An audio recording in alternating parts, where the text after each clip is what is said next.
Selamat pagi bagi kita warga jemaat GKPA dan simpatisan dimanapun berada. Kita jumpa kembali pada hari ini. Sebelum kita memulai karya kita dan pengabdian kita kepada Tuhan, marilah kita mohon hikmat bimbingan kepadanya. Kita berdoa. Kasih karunia dari Tuhan kita Yesus Kristus dan kasih setia dari Allah Bapa dan persekutuan dengan Roh Kudus memberkati saudara. Amin.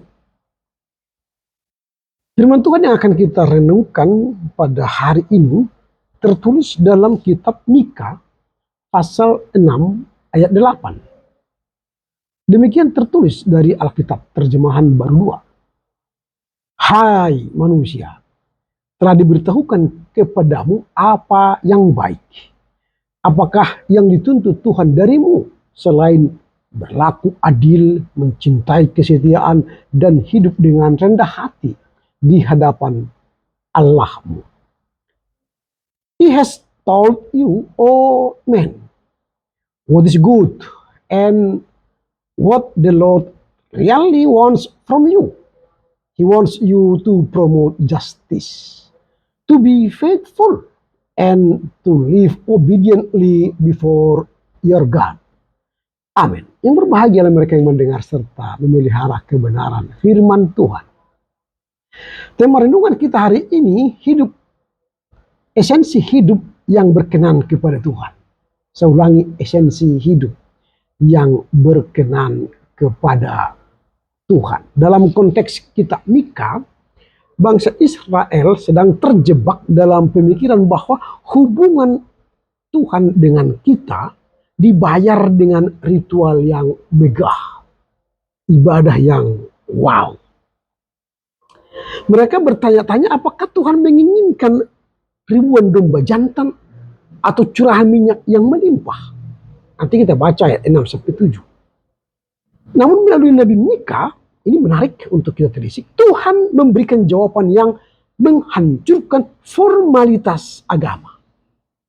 Tuhan tidak mencari apa yang kita miliki, tetapi Tuhan mencari siapa kita di dalam agama itu. Berarti batin kita, bukan harta kita, diri kita, identitas kita. Itu yang Tuhan cari. Ada 3 tuntutan moral yang dituntut oleh nas ini secara spiritual dan yang menjadi fondasi hidup orang percaya. Yang pertama, harus berlaku adil. Do justice. Keadilan bukan sekedar istilah hukum, melainkan cara kita memperlakukan sesama. Berlaku adil berarti memiliki integritas dalam bekerja, jujur dalam perkataan, dan tidak mengambil hak orang lain. Di tengah dunia yang seringkali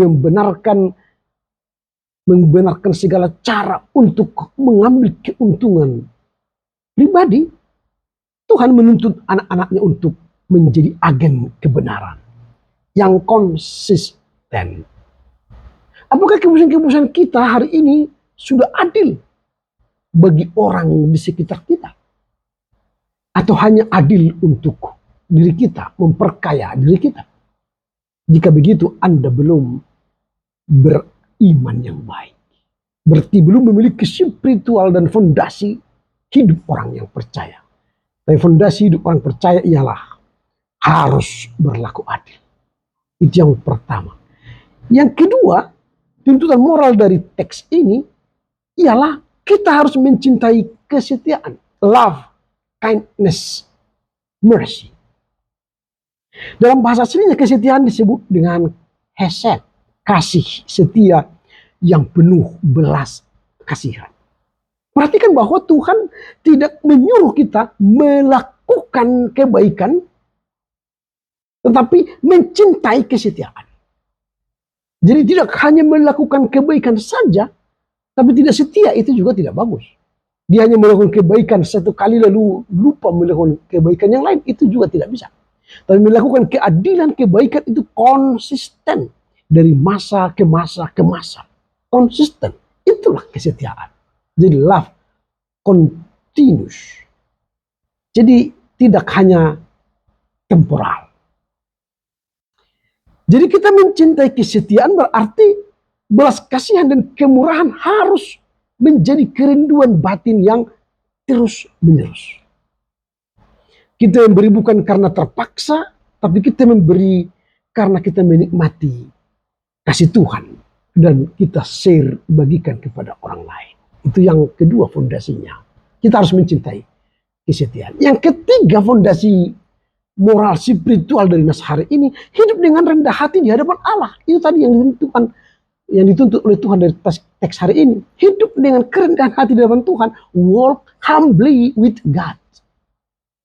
Ini adalah akar dari segalanya. Rendah hati. Rendah hati berarti menyadari ketergantungan total kepada Tuhan. Hidup dengan rendah hati berarti sadar bahwa setiap nafas, setiap keberhasilan, setiap kekuatan kita adalah anugerah Tuhan. Orang yang berjalan dengan rendah hati, dia tidak sombong. Dia tidak putus asa. Dia tidak sombong di atas kemegahan, kesuksesannya. Juga dia tidak putus asa di tengah kala dia mengalami kegagalan, penderitaan. Intinya dia tergantung kepada Tuhan. Itulah 3 fondasi moral yang dituntut dari teks ini. Kita harus berlaku adil, kita harus menjadi setia dalam melakukan keadilan, dan hidup dengan rendah hati. Sekarang apa yang menjadi perenungan dari nas hari ini? Pertama, kita harus mengerti apa esensi ibadah yang sejati. Ibadah yang sejati, apa esensinya? Tuhan berkata, hai manusia, telah diberitahukan kepadamu apa yang baik. Tuhan mengingatkan kita bahwa standar kebaikan tidak berubah. Dan itu sudah jelas. Ibadah yang sejati bukanlah terletak pada kemegahan ritual. Hebohnya ritual agama kita. Banyaknya persembahan kita. Aktivitas gereja kita yang wow, luar biasa. Tetapi Tuhan lebih menuntut karakter daripada kurban kita. Ibadah yang sejati adalah gaya hidup yang mencerminkan hati Tuhan dalam keseharian kita. Jadi hati Tuhan itu dalam keseharian kita, dalam perkataan kita, tindakan kita, sikap kita terlihat. Kita tidak hanya adil, baik pada saat ibadah, pada hari Minggu, lalu Senin sampai Sabtu kita orang yang jahat. Tidak seperti itu.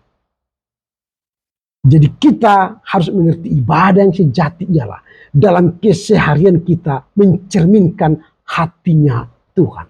Keugaharian, kecerdasan, keugaharian. Itu yang pertama. Kita harus mengerti esensi ibadah yang sejati. Yang kedua yang menjadi perenungan kita dari saat ini, kita dipanggil untuk berlaku adil. Selain berlaku adil, mispat. Berlaku adil berarti melakukan apa yang benar di hadapan Tuhan dan sesama manusia. Ini mencakup integritas dalam pekerjaan, kejujuran, keberanian untuk melakukan kebaikan kepada orang yang lemah.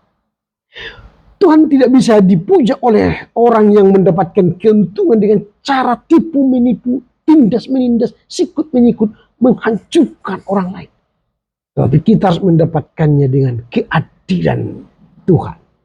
Dalam urusan pekerjaan atau relasi, apakah saya sudah memberikan hak orang lain dengan jujur? Apakah saya berkompromi untuk melakukan kejahatan bagi orang lain? Nah, itulah keadilan. Kita dipanggil untuk melakukan keadilan, bukan untuk merusak hubungan orang lain dan Tuhan. Itu yang kedua. Yang ketiga, kita harus mencintai kesetiaan. Tadi sudah saya katakan bahwa mencintai kesetiaan itu berarti kita setia melakukan kebenaran dari masa ke masa. Tidak hanya melakukan keadilan pada saat tertentu temporal. Tapi kita mencintai keadilan berarti kita melakukan keadilan, kebaikan, kebenaran sepanjang hidup kita. Kita memiliki kemurahan hati, belas kasihan menjadi gaya hidup kita, gairah kita. Sehingga kita mampu menolong orang lain, mengampuni orang lain. Bukan karena terpaksa, tapi karena kita menikmati anugerah Tuhan dalam hidup kita. Itu yang ketiga. Yang keempat, yang terakhir, mari berjalan dengan rendah hati. Dan Hidup dengan rendah hati di hadapan Allahmu. Dan terjemahan lain, walk humbly with your God. Berjalan dengan rendah hati bersama Allahmu. Ini menggambarkan sebuah hubungan yang intim dalam perjalanan bersama Tuhan. Rendah hati berarti sadar bahwa kita tidak bisa melangkah tanpa Tuhan. Orang yang rendah hati tidak sombong di saat sukses, tapi dia tidak putus asa di kala mengalami kegagalan. Jadi apa yang perlu kita renungkan dari nas hari ini? Pertama, kita harus tahu apa esensi ibadah yang sejati. Yang kedua, kita dipanggil untuk melakukan keadilan.